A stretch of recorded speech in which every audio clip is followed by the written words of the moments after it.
Au moment des mariages, parfois dans la salle des mariages, dans l'hôtel de ville, sur la place de l'hôtel de ville, brandissent des drapeaux étrangers ou manifestent par des danses, des spectacles, les traditions qui sont les leurs. Je vois la société se racialiser progressivement. Notre phrase du jour est signée Emmanuel Macron.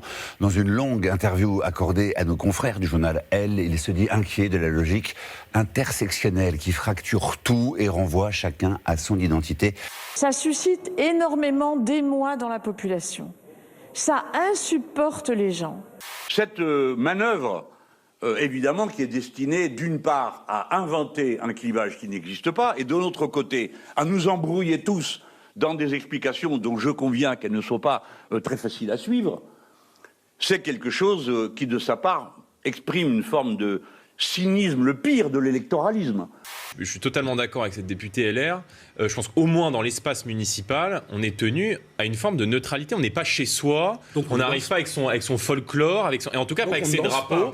Alors, je vais vous rappeler que le sirtaki est grec, la valse autrichienne, la sardane catalane, le flamenco espagnol, la salsa cubaine et le smurf français.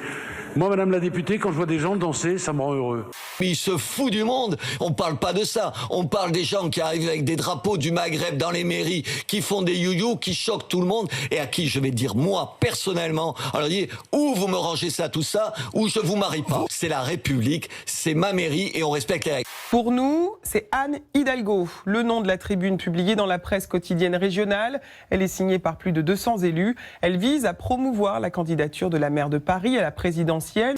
Je suis dans une phase où je travaille. Je pense que une décision de candidature à l'élection présidentielle n'est pas une décision que l'on peut prendre à la légère. Retour de l'espoir pour le monde du tourisme avec l'entrée en vigueur du pass sanitaire européen. À partir d'aujourd'hui, ce précieux sésame qui contient un QR code à flasher est indispensable pour franchir les frontières européennes.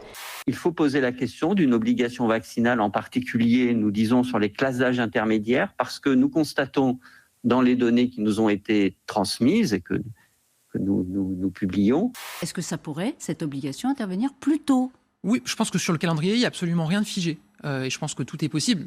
L'obligation vaccinale, c'est un outil parmi d'autres. S'il permet de gagner quelques points de vaccination, ces quelques points peuvent faire la différence pour atteindre l'immunité collective et éviter à la rentrée ce dont personne ne veut, un nouveau couvre-feu. Je dis à Éric, le seul qui se réjouit d'une candidature Zemmour, c'est Emmanuel Macron.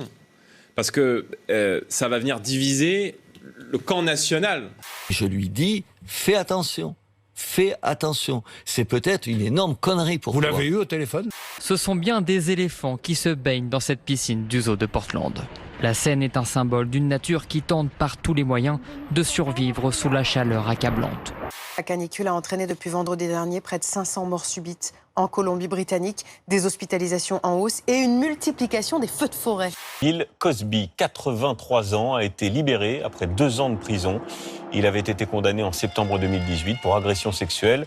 Il avait été l'un des premiers d'ailleurs condamnés dans la foulée du mouvement MeToo.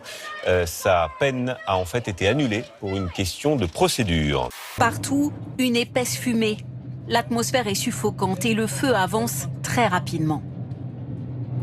C'est tout le village qui est en train de partir en fumée. Partout autour de nous, ce sont des feux énormes.